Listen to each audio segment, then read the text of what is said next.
In communist Romania, where I was born, we did not have individual rights.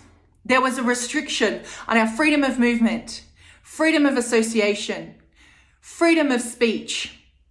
We had no freedoms of religion. So we were in a situation where we didn't have many freedoms or rights at all. And this is one of the reasons we escaped as refugees.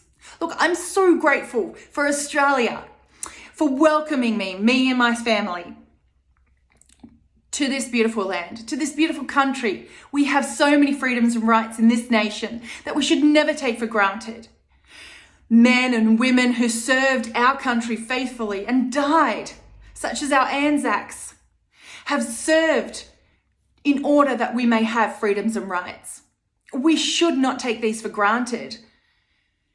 And given that my family and I left everything behind, family, culture, all our possessions and belongings, to start afresh, start anew in a free constitutional democracy, I, for one, want to protect our freedoms and rights that we have here in Australia. I'm proud to be an Aussie. I'm proud to be a citizen. But you know, under communism, we had such restrictions. We were on food rations. Everywhere we walked, we had to show our ID pass. If we wanted to go out of the country, we had to apply for permission to the government.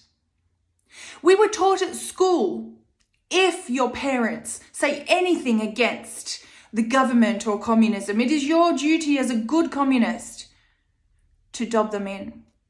And parents inevitably disappeared. This was a regime that had total control. They restricted the information that came into the country. We weren't aware of what was going on in the world around us. The messaging on television was so controlled. Propaganda was the norm. Individuals were not aware of their individual freedoms and rights because they were encroached upon under communism. And of course, the communist ideal, the ideology of communism says that you do not have individual rights because you are owned by the government. The government own you. You have a duty to serve your government faithfully and loyally without question. And if you do not agree, then there will be repercussions and consequences. So there is a spirit of fear, if you will. And there is a violation of our right of autonomy. We cannot freely think or freely engage in political thought or political conscience. And of course, these lack of freedoms constitute a level of control that takes the soul away from mankind.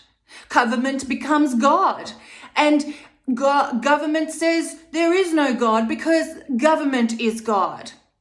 And in this climate, in this environment, fear, control breeds a very unhealthy community and social dynamic. You know, as human beings, we were born to be free. We naturally rebel against, encroachments upon those freedoms, and we naturally question them as we should.